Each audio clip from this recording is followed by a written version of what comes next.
Salut tout le monde, c'est Léoniria et aujourd'hui je vous accueille pour une nouvelle vidéo qui est dédiée justement à mon expérience dans les études universitaires. Alors, nous sommes en juin 2021, moi je suis entrée à la fac en 2015, donc j'ai effectué mes études dans une fac sans la citer dans le Val d'Oise, en Ile-de-France, et j'ai fait ce qu'on appelle une fac d'histoire. Donc dans cette vidéo, je vais vous expliquer qu'est-ce qu'être étudiant, quelle a été mon expérience à la fac durant ces 6 années, les conseils qu'on m'a prodigués et les conseils que je peux vous prodiguer à mon tour si ça peut vous aider, que vous entrez à la fac ou que vous y soyez déjà. Et puis c'est un peu encore une fois pour rendre hommage à cette étape qui a marqué un peu voilà, les 6 dernières années de ma vie. Donc let's go!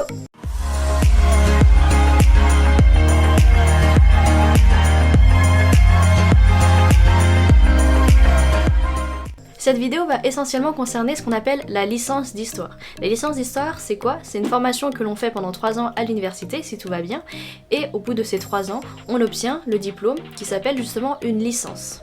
À l'université, chaque année est découpée en semestres, c'est-à-dire que votre année est découpée en deux. Donc la première année, ça va être le S1, le S2, semestre 1, semestre 2.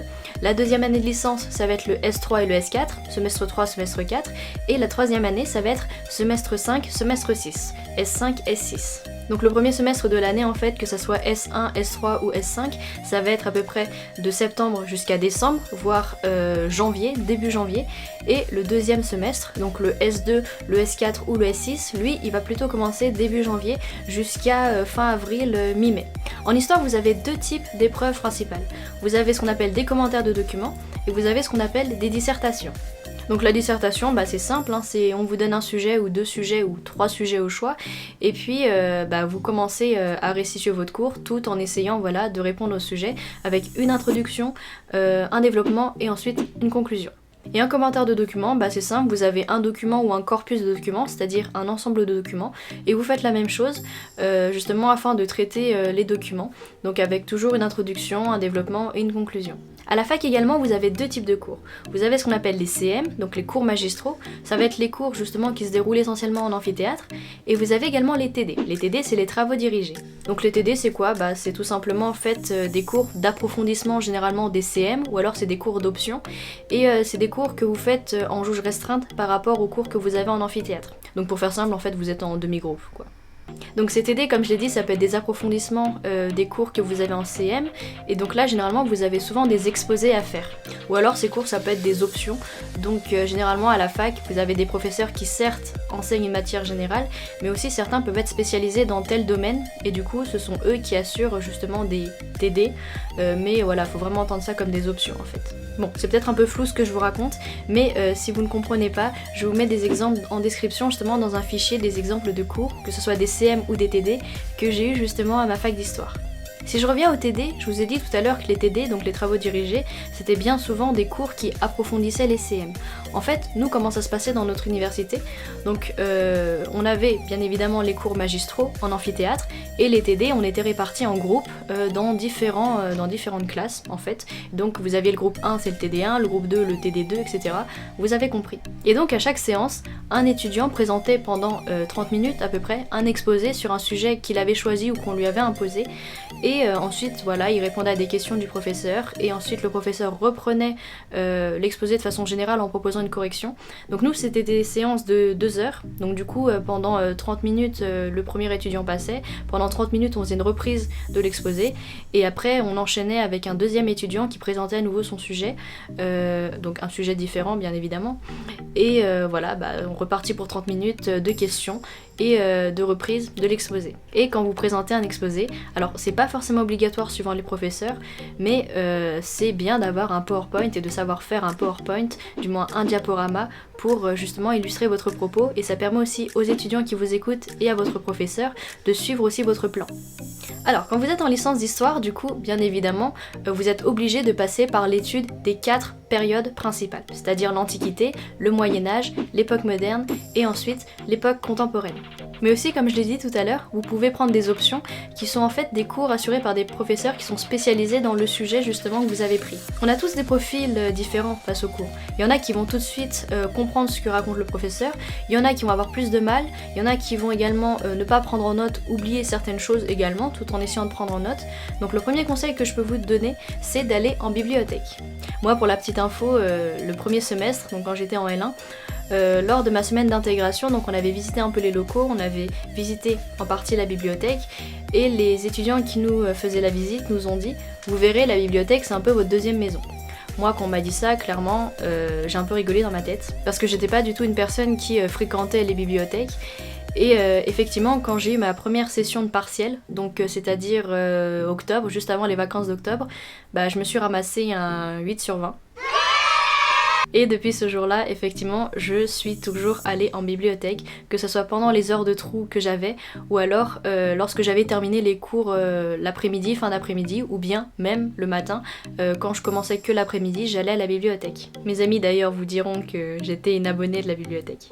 Enfin, donc le premier conseil que je peux vous donner effectivement, c'est d'être le maximum autonome. Si vous sentez que votre cours n'est pas assez approfondi, si vous avez oublié de prendre en note certaines choses, donc n'hésitez pas à aller à la bibliothèque pour compléter vos cours. C'est vachement important. Vous allez vous familiariser avec les livres, vous allez vous familiariser avec les auteurs, et puis lorsque vous serez en partiel, si vous ajoutez effectivement des connaissances extérieures, votre copie ne sera plus qu'appréciée.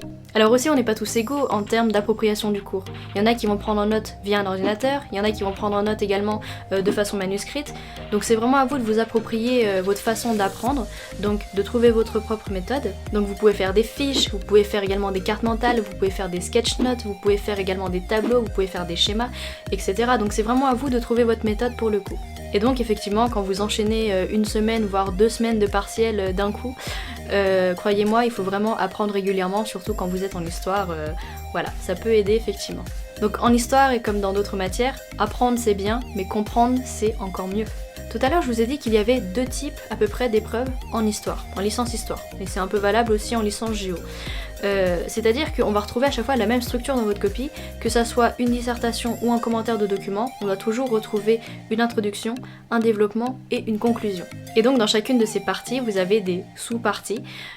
Donc votre introduction, on doit toujours retrouver une accroche, donc une accroche c'est une phrase qui annonce un petit peu votre sujet, qui introduit du moins votre sujet. Vous avez ensuite la définition des termes du sujet, donc c'est très important, ça permet à votre correcteur de savoir si vous avez compris le sens des termes du sujet. Vous avez ensuite les bornes spatiales et temporelles, donc en fait c'est poser le sujet dans le cadre géographique et aussi dans le cadre historique, les situer dans le temps et dans l'espace. Ensuite vous pouvez inclure une partie, donc moi je le conseille fortement, une partie en fait qui regroupe un peu les enjeux du sujet. Vous soulignez quels sont les enjeux du sujet, quelle hypothèse ce sujet pose-t-il, et ça c'est aussi apprécié par les correcteurs puisque ça montre à votre correcteur justement quelle ligne interrogative vous allez suivre, quelle direction vous allez suivre. Et ça permet du coup à votre correcteur de voir si vous avez compris ou non le sujet. Ensuite vous avez la problématique, donc la problématique c'est vraiment the ligne de conduite de votre copie. Et enfin vous avez votre annonce de plan. Ensuite dans le développement vous avez bien évidemment des parties et des sous-parties à traiter. Alors généralement c'est pas très bien, enfin moi je trouve que c'est pas très bien de faire apparaître votre plan dans la copie. Donc ce que j'appelle les grandes parties en fait c'est les grands 1, les grands 2, les grands 3. Et ce que j'appelle les sous-parties c'est les grand A, grand B, grand C qui sont à l'intérieur des parties. Donc en géographie et en histoire, bon, on vous dit souvent que parfois il n'y a pas forcément de limite en termes de présentation, dans le sens où vous pouvez très bien faire, je sais pas, grand 1, grand 2, grand 3, grand 4, etc. Et pareil pour les sous-parties, vous pouvez faire A, B, C, D, E, F, G, enfin peu importe, bon, faut pas que ce soit trop long non plus. Mais c'est vrai que le schéma traditionnel qu'on utilise, c'est 3 grandes parties, donc grand 1, grand 2, grand 3, avec 2 sous-parties ou 3 sous-parties, donc soit AB à chaque fois, soit ABC. On évite également en histoire-géographie donc les plans déséquilibrés, donc c'est-à-dire que si vous avez grand 1, grand 2, grand 3, ne faites pas AB, ABC, AB par exemple. Ou alors sinon faites ABC, ABC et AB à la fin, à la limite pour la dernière grande partie ça passe un peu mieux on va dire. Bien évidemment ne jamais faire une partie avec qu'une seule sous-partie, donc un grand A ou un grand 2 ou un grand 3 avec seulement A dedans, ça serait un peu vide quoi. Donc voilà, faut vraiment que votre copie soit équilibrée. Après pour celles et ceux qui se demandent ça fait à peu près combien de pages justement une copie de dissertation ou de commentaire de document, bah en fait première chose j'ai envie de vous répondre, tout dépend de la taille de votre écriture. Une copie qui est très longue ne veut pas forcément dire une très bonne copie, ça peut être très bien du blablabla. à l'intérieur sans forcément qu'il y ait de réelle réflexion, et inversement. Après, encore une fois, tout dépend du sujet, si vous avez beaucoup de choses à dire ou non. Alors dans ma fac à moi, les partiels duraient soit 1h30, soit 2h, soit 3h, mais généralement c'était des formats de 3 heures. Donc vous verrez quand vous arrivez en partiel, quand vous êtes en partiel en fait, on vous distribue des feuilles, donc des feuilles type copie d'examen, et on vous distribue des feuilles de brouillon. C'est vraiment comme le bac pour le coup. Donc sur 3 heures en fait, je gardais à peu près 45 minutes, donc entre 45 minutes et 1h15 maximum pour faire votre brouillon. Donc votre brouillon, sur vos feuilles, vous balancez vos idées, vous balancez votre plan, vous commencez à peu près à tout structurer, à tout mettre dans l'ordre pour commencer à rédiger. Donc c'est à ce moment-là en fait que vous essayez de faire les hypothèses, quels sont les enjeux du sujet, comment le définir, vous posez les bornes spatiales, chronologiques, etc. C'est aussi à ce moment-là où vous faites votre plan, combien de parties vous voulez faire et de sous-parties, et aussi voilà, votre conclusion. Donc, une fois que vous avez fait votre brouillon entre 45 minutes et voilà, 1h15 vraiment maximum, vous commencez à rédiger. Donc là, vous êtes vraiment lancé, normalement vous êtes plus rassuré parce que comme vous avez posé déjà toutes vos idées sur votre brouillon, vous êtes lancé, vous pouvez y aller tranquillement. Vous verrez par moments où il y a des idées qui vont vous revenir, donc ça n'hésitez pas à le poser, du moins à les poser sur votre brouillon pour voir si vous pouvez les inclure par la suite dans votre rédaction. Et enfin, donc gardez-vous vraiment, je dirais 15-10 minutes maximum avant la fin de l'heure, voire avant si vous avez fini avant. Gardez-vous un temps de rédaction parce que quand votre correcteur lit vos copies, quand il y a des fautes, quand il y a des oublis de mots, parfois c'est un peu dérangeant et surtout il y en a qui prennent en compte le soin, certains professeurs prennent en compte cet élément et ils peuvent vous enlever des points. Donc prenez bien un temps pour vous relire, bien évidemment à la fac vous pouvez partir avant la fin du temps réglementaire, mais prenez-vous un petit temps pour relire votre copie, c'est vraiment important. Et qui dit histoire dit effectivement géographie. J'en ai pas encore parlé jusqu'à maintenant, parce qu'en licence d'histoire en fait vous avez ce qu'on appelle progressivement au fil de votre cursus scolaire, vous avez ce qu'on appelle des parcours que vous devrez choisir. Donc moi dans la fac où j'étais, il y avait le parcours histoire géo, il y avait également le parcours recherche, le parcours patrimoine et le parcours journalisme. Donc je sais qu'entre temps ils ont changé la maquette depuis, je sais pas si voilà, vous avez ces mêmes parcours, il y en a qui ont fusionné, je sais qu'ils ont associé le parcours patrimoine et le parcours recherche, mais c'était à peu près voilà, les parcours que nous avions dans cette université. Pour vous éclairer un petit peu, le parcours recherche c'est pour les étudiants qui veulent poursuivre leurs études en histoire, généralement ils vont jusqu'à la thèse, le doctorat. Donc ils vont avoir davantage par exemple de cours en historiographie. Ceux qui se destinent dans le patrimoine, donc ils vont faire un parcours patrimoine, donc ça va être les métiers de l'art, de la culture, ça va être aussi le métier du tourisme. Ceux qui font un parcours histoire géo, alors eux c'est généralement les personnes qui se dédient au métier de l'enseignement. Et enfin ceux qui suivent le parcours journalisme, donc par exemple les étudiants qui ont suivi un parcours journalisme, ils vont avoir davantage de cours de façon plus approfondie sur justement l'histoire des médias. Ceux qui sont en parcours patrimoine, ils vont avoir davantage de cours sur l'histoire des arts. Et c'est là où j'en viens à ma géographie. Ceux qui suivent le parcours histoire-géographie, donc moi c'est le parcours que j'ai suivi, ils ont des cours de géographie. Alors petite précision pour la géographie, donc la géographie est inclue et est obligatoire, j'ai envie de dire, dans le parcours histoire-géo, mais par contre pour les autres étudiants qui ont choisi les autres parcours que je vous ai présentés, ils peuvent prendre de la géographie. Tout dépend en fait si c'est un cours qui est imposé dans leur parcours ou si c'est justement une option, donc ils sont libres de choisir ou pas s'ils veulent avoir des cours de géographie. Si vous avez des questions, n'hésitez pas à les laisser dans les commentaires, j'y répondrai vraiment avec grand plaisir. J'espère que cette vidéo vous aura plu et je vous dis à très bientôt pour une nouvelle vidéo. Salut! Pour celles et ceux qui se demandent comment je suis arrivée en licence d'histoire, donc moi à l'époque il n'y avait pas encore la réforme du bac lorsque j'ai passé ce dernier, donc j'ai fait un bac ES, donc sciences économiques et sociales. À la base moi je voulais être professeur de PS, donc j'avais visité l'université de sport qui était juste à côté de l'université où j'ai été, et il y avait un concours d'entrée. Le concours d'entrée donc il m'a un peu découragée, et même les cours de manière générale m'ont un peu découragée, car quand vous voulez être professeur de PS, il y a bien évidemment un peu de sciences. Donc du coup moi j'étais pas très bonne en sciences, donc la deuxième matière où j'étais bonne à l'école après le PS, c'était l'histoire géo. Du coup jusqu'à décembre, lorsque j'étais en terminale, je voulais vraiment être professeur de PS. Et puis entre temps je me suis rendu compte que finalement ça allait être difficile d'être professeur de PS avec les cours qu'il y avait, et aussi la condition physique qui était nécessaire pour aller à la fac.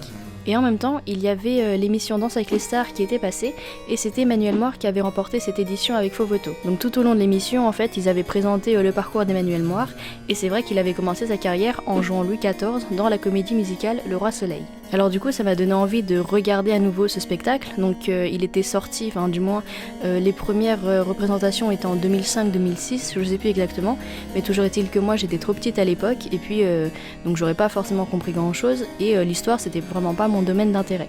Donc du coup je n'avais jamais assisté au spectacle et puis comme ils ont sorti un DVD, je me suis dit c'était l'occasion de redécouvrir un peu le Roi Soleil. Bien évidemment j'ai adoré et à cela vous ajoutez également une émission de Stéphane Bern, donc Secret d'Histoire, qui était passée. C'était une émission consacrée sur Madame de Maintenon. Donc c'était l'irrésistible ascension de Madame de Maintenon. Donc en regardant cet épisode, ça m'a donné encore plus envie de me lancer dans l'histoire puisque c'est un personnage que j'aime beaucoup et pour le coup qui a vécu à l'époque de Louis XIV.